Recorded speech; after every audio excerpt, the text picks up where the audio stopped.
Alors ça, c'est super sympa à travailler parce que ça reste vert. On peut venir faire une couronne. Donc ça, c'est génial.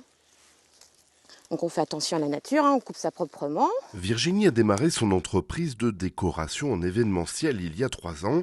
Son concept, c'est d'utiliser un maximum de produits naturels ou recyclés, écorce, branches, mousse, lierre ou bien encore du hou, pleinement de saison en période de Noël.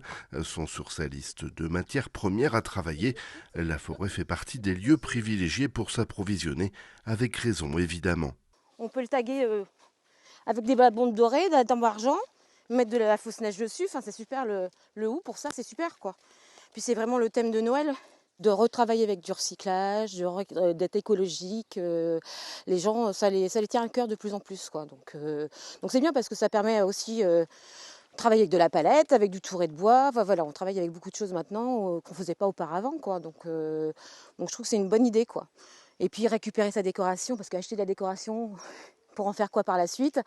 Moi j'arrive, je prends ma décoration, je l'installe et puis je l'enlève une fois que la fête est passée. Et je trouve que c'est beaucoup plus simple. Le concept est de plus en plus demandé. L'écologie commence à passer en priorité, on va dire. Et après la récolte, direction les travaux pratiques, pistolet à colle, raffia et autres bombes de peinture.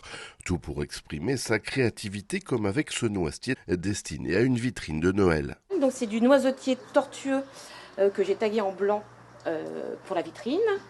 Ça c'est des fleurs que je fais toujours suivant les thèmes demandés. Après on va passer à un futur arbre de Noël avec des boîtes en conserve que je vais donc taguer en doré pour aussi une vitrine de Noël.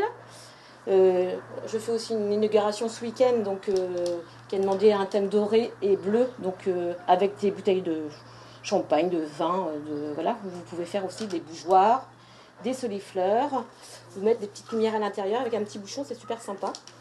Et moi je les décline aussi pour faire aussi des menus pour les mariages aussi. Et puis bah là on a fait nos petits bougeoirs avec l'écorce. On peut mettre de la mousse. Et voilà, ça fait une petite décoration toute simple. Il faut trouver des astuces pour se démarquer un petit peu des unes et des autres, parce qu'il y a du monde sur le secteur. Hein. Je ne suis pas la seule. Donc oui, il faut trouver ce petit grain de folie en plus pour pouvoir dire qu'on peut faire des choses avec un peu tout. Donc voilà, moi j'ai passé une petite annonce la dernière fois pour avoir des conserves, des grosses conserves, qu'il y a plutôt en cantine généralement. Et après on me dit, mais c'est pour quoi faire? Donc voilà, c'est pour faire un sapin. Ah bon? Bah oui, voilà. Attirer l'œil des enfants comme celui des parents, les inciter à franchir les portes d'une boutique ou d'une agence. Tout un art qui se déploie pendant les fêtes, mais pas seulement. Là, j'ai peut-être un futur projet où une cliente serait intéressée pour faire, on va dire, 3 fois par an, une décoration différente.